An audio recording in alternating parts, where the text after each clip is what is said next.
কিছুদিন আগে আমি পটাশ সার রিফিল করছিলাম। ভিডিওটা আমি আপনাদেরকে দেখাইতে পারি নাই, কারণ ভিডিওটা হয় নাই, তখন আমার মাইক্রোফোন বন্ধ ছিল দেখে পুরো ভিডিওটাই ক্যান্সেল হয়ে গেছে।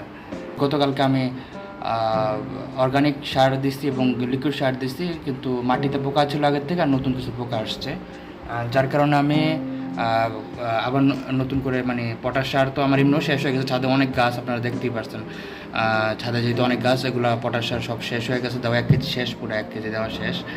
এখন আবার 1 কেজির একটা প্যাকেট, এই কারণে আমি পটাশটা আবার রিফিল করবো আর বারান্দাতেও কিছু পটাশ সার দেবো, যেহেতু অনেক পোকা হয়ে গেছে। অর্গানিকভাবেই করলে ভালো, কিন্তু আপনি অর্গানিকভাবে ফুললি করতেও পারবেন না, কারণ প্রচুর পোকামাকড় হয়।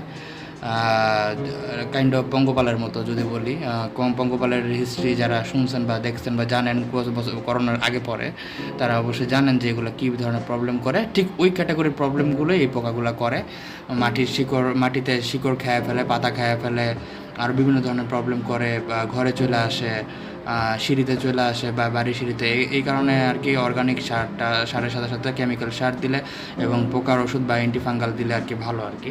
এতে করে গাছগুলো সুস্থ থাকে এবং পোকামাকড়ও কম হয়, একটা সুস্থ পরিবেশ তৈরি হয়। তো এখন আমি পটাশ সার আরেকটা বাইর করবো এবং রিফিল করব। গতবার বলছিলাম যে এই বয়মগুলো আমি কোন জায়গা থেকে কালেক্ট করছি, আর যেহেতু আমার পলি নাই, তাহলে এই কারণে আমি এটার উপর নিয়ে নিতেছি আর কি। এটা ঝাড়া দিলে এখান থেকে পড়ে যাবে, সমস্যা নেই।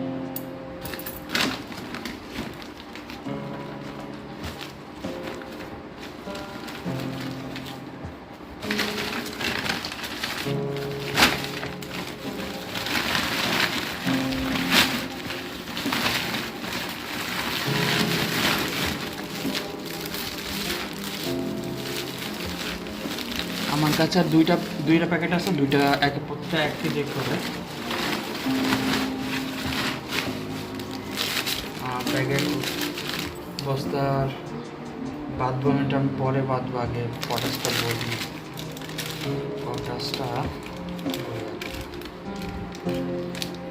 এই যে একটা ভুল কাজ আমি করলাম, কোনো সময় প্যাকেটের মাথায় এরকম থাকলে এই সাইড দিয়ে কাটবেন না, এই সাইড দিয়ে কাটবেন, তাহলে ভরতে সুবিধা হবে।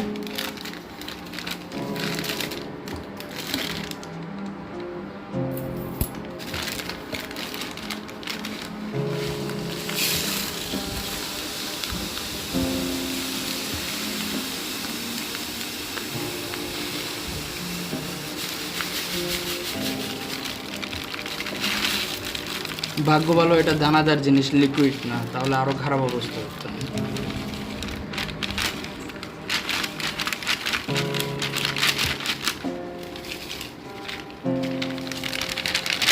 লিকুইড হলে এটা এই পাশ দিয়ে চলে আসতো লিকুইডটা।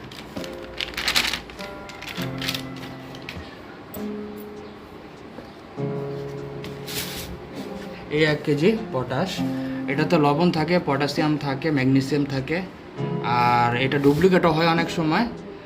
যেহেতু আমি কোনো কেমিস্ট না, তাই আমি এটা যাচাই বাছাই করতে পারতেছি না অরিজিনাল কিনা, তবে এই পর্যন্ত তো আহামরি কোনো ক্ষতি হয়নি, তবে কিছু পোকামাকড় মারা গেছে এটা দেখছি আমি। তাই এটা দিব আর কি এখন আমি। তো চলেন এটা দিয়ে আসি।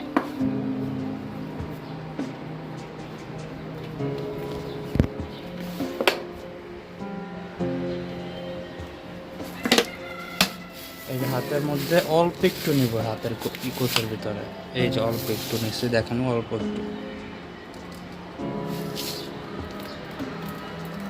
এটা চারিদিকে ছিটায় দিব। এগুলো যেহেতু লাল রঙের আকর্ষণীয়, পোকামাকড় আসবে, এগুলো তো মুখ দিবে, মুখ দিলে ওরা এটা লোনতা জিনিসটা সহ্য করতে পারে না, বিশেষ করে শামুক এগুলো সহ্য করতে পারে না। শামুকটা বিশেষ করে মারা যায় খুব দ্রুত।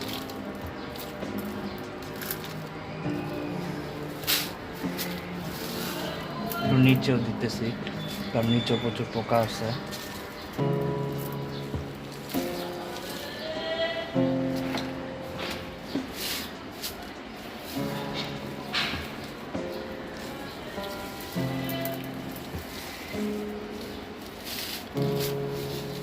এটা যেহেতু ছোট, এটাতে অল্প একটু দিলেই হবে, বেশি দেওয়া লাগবে না।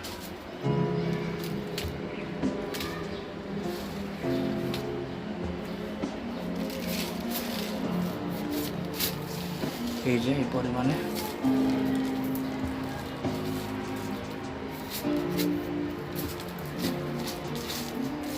একটু একটু বাড়াই দিতেছি, কারণ কি কেমিক্যাল সার তো দেওয়া যদিও ঠিক না, কিন্তু বাড়াইতেছি এই পোকাগুলোর কারণে। আর অলরেডি গতকালকে কিছু পচা জিনিস দিয়েছিলাম আর কি, অর্গানিক সার তৈরি করছিলাম, ওগুলোর প্রচুর গন্ধ আসতেছে, তো পোকা আসতেছে, এই কারণে একটু বাড়াই দিচ্ছি, সমস্যা হবে না।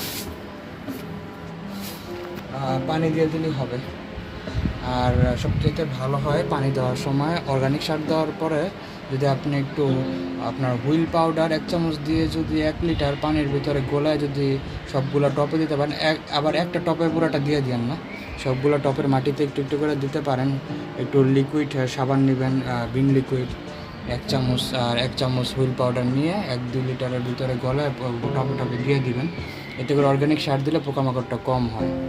যদি আপনার কাছে কেমিক্যাল সার না থাকে করতে পারেন, আমার থাকলেও করতে পারেন, দুইটাই করা যায়, একসাথেও করা যায়, সমস্যা হয় না।